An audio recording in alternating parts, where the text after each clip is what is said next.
Hello, good morning everyone. I have created this video para po sa maikling orientation at para po sa program flow na gagawin natin bukas. I know we are all excited and let's get excited.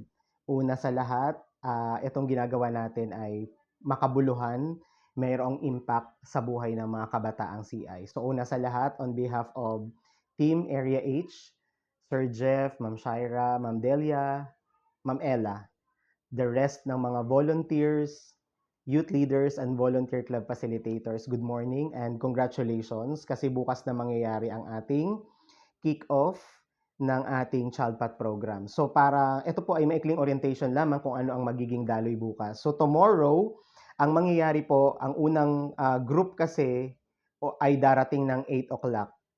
Kasi yun yung unang time slot natin, 8 a.m. hanggang 10 o'clock. And then next batch ay 10 o'clock ng umaga hanggang 12 noon. And then ang next ay ang 1 p.m. hanggang 3 p.m.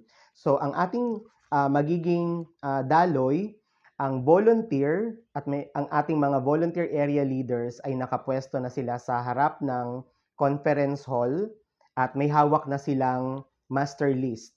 So bawat bata na dumadating sa oras na 8 o'clock hanggang 8:30, iche-check na nila sa hawak nilang master list. Walang attendance na gagawin ang mga bata, kundi i-identify lang sila ng volunteer. Pag nakita at na-identify ng volunteer, iche-check ang kanilang pangalan sa master list.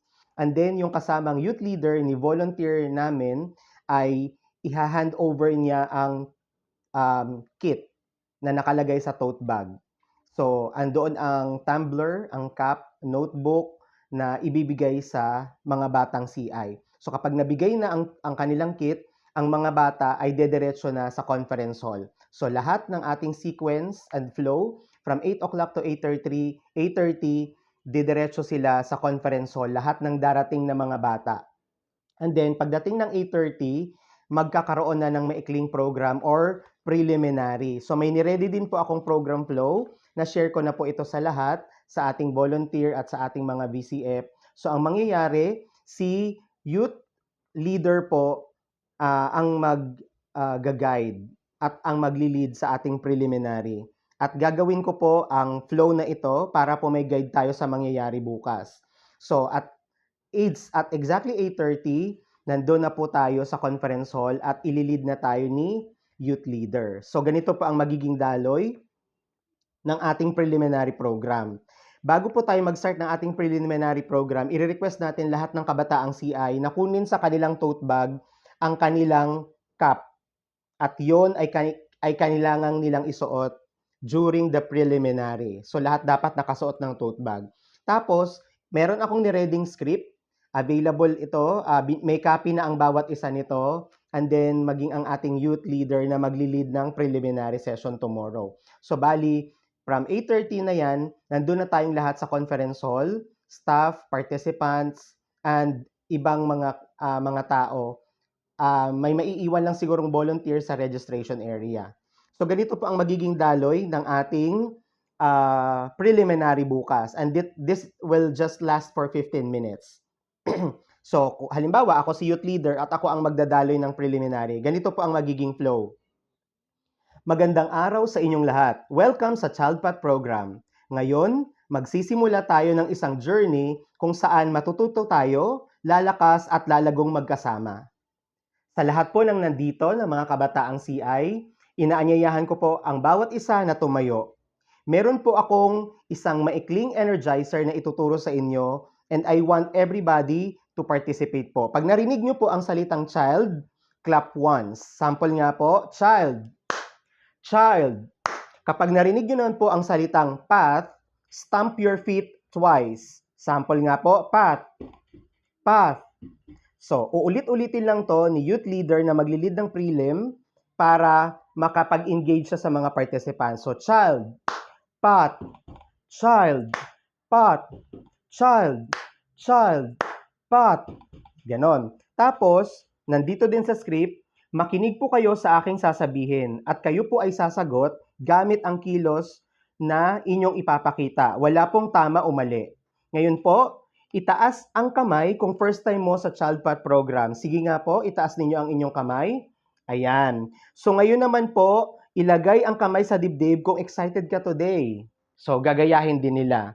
Then, thumbs up naman po kung gusto mong matuto ng bagong skills. Can I see those hands kung gustong matuto ng bagong skills? Ayan. Ngayon naman, wave your hands kung kung feeling mo ay ready ka nang makipagkaibigan mula ngayong araw na to. Ayan. Kung nakikita po ninyo, marami tayo. Hindi tayo nag-iisa. Iba't iba man tayo, pero pare-pareho tayong nandirito para matuto at lubago. May ituturo po ako sa inyong chant ngayong umagang ito and I want everybody to participate. Ito po ang chant. I am ready, I can grow on the child path. Let's go, let's go. Ulitin nga po natin. I am ready, I can grow on the child path. Let's go, let's go. Sabayan natin ang ating clap ng ating mga kamay. I am ready, I can grow on the child path. Let's go, let's go. I am ready, I can grow on the child path. Let's go, let's go. So, uulitin lang to ng uulitin 2 to 3 or 4 times ng ating youth leader na maglilid ng prelim para po ma-engage ang mga participants. Then, on the script, nakalagay ang child path ay isang safe space. May respeto, may pakikinig at may saya. Ngayon, ipagpapatuloy natin ang journey kasama ang inyong volunteer club facilitator. So kapag take note po sa lahat ng VCF, kapag narinig nyo po ang line na ito, get ready to go directly in front. Kasi po, magkakaroon kayo ng short greetings, short word for the participants. So kapag narinig nyo na po ang salitang, ngayon ipagpapatuloy natin ang journey kasama ang inyong volunteer club facilitator, diretso po ang lahat ng VCF dyan sa ating preliminary sa gitna po para ma-identify kayo ng inyong participants. Ngayon, meron lamang pong dalawang school na crucial. Ito ay ang FG Calderon Elementary School at ang Torres High School. Why? Kasi po, ang 8 o'clock na group ay dalawang batch po iyan. So, may dalawang batch ang darating ng 8 o'clock sa Torres High School at dalawang batch ng mga youth or kabataan ang darating ng sa FG Calderon Elementary School.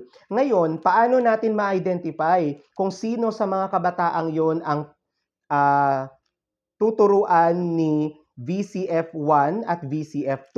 So, i-instructionan po natin ang ating volunteer na pagpasok, bali yung dalawang age group na yon, meron na silang hawak na dalawang master list. So, ang mga bata na naka-assign kay VCF1 ay naka-color coded na po. Merong ibibigay na yellow circle and colored paper sa mga bata na naka-assign kay VCF1. And then kay VCF2 naman, merong color-coded po na pink na ibibigay sa group ng mga batang yon. Paano po ito gagawin? Si volunteer, siya na mag-identify. Lahat ng bata na naka-assign kay VCF1, bibigyan niya ng color yellow na ito. Tapos, lahat naman ng bata na naka-assign kay VCF2, bibigyan niya ng color pink na papel na ito. Dito na rin nakasulat ang ating chant. Okay. So, ano ang magiging significant nito for Torres and FG Calderon Elementary? Pagkasabi ni MC or ng ating youth leader na maglilid ng preliminary na ngayon ipagpapatuloy natin ang journey kasama ang inyong volunteer club facilitator, palakpakan natin sila. So, ang maliliit na circle para sa mga participants ni VCF1 at ang malaking circle na ito ay para kay VCF. So, ganito din, same din sa pink. Pagkatawag ni MC na ngayon ipagpapatuloy natin ang ating journey kasama ang inyong volunteer club facilitator. So si VCF, hawak na niya yung malaking circle na to. And then pupunta siya sa gitna. And then magbibigay ng hudyat si MC na lahat po, okay, si VCF1 po, pakitaas po ang color na hawak niya na paper. Then lahat po ng kabataang may same color na nakikita nyo kay VCF sa harap, itaas nyo rin po. So kung yellow muna, lahat ng yellow. Ang instruction, lahat ng yellow na kabataan, sasama po kayo sa inyong VCF na may hawak na yellow din na color. Same instruction will goes to the BCF na may hawak ng pink na color. So, right after the queue, lalabas na si BCF at dediretso na siya sa room, susunod sa kanya on the spot ang mga kabataang may same color na hawak niya. So, yun na yung magiging queue na didiretso na kayo sa mga specific classrooms ninyo. And then, si BCF doon sa loob ng classroom, magbibigay na siya ng short talk and then iro-roll call na niya yung mga kasama niya doon. Kasi kayo din mo, mga BCF, meron din po kayong master list. So, iti-check nyo lang kung nandito na ba sa ating kasama ngayon si Maria, si ganito. Binago lang natin yung part na kayo ang magbibigay ng kit kasi nais nating pagpasok nila sa attendance and registration area, ibibigay agad natin yung kanilang kit para magamit nila yung cup. So, ito po ang magiging flow ng 8:30 or 8 o'clock to 8:30. Then after ng session ni VCF, babalik sila sa conference hall para i-distribute ang kanilang snacks and then pwede na silang umuwi. Same program and flow will happen pagdating naman po ng 10 o'clock na batch. So, and then after po ng session, babalik po ulit tayo sa conference hall and same thing will happen ng 1 o'clock po na batch. Ayun lamang po. So, let's get excited. Kami din po ay excited. So, magkita-kita po tayo bukas. Ang ating call time ay 8 o'clock. Maraming salamat. Thank you.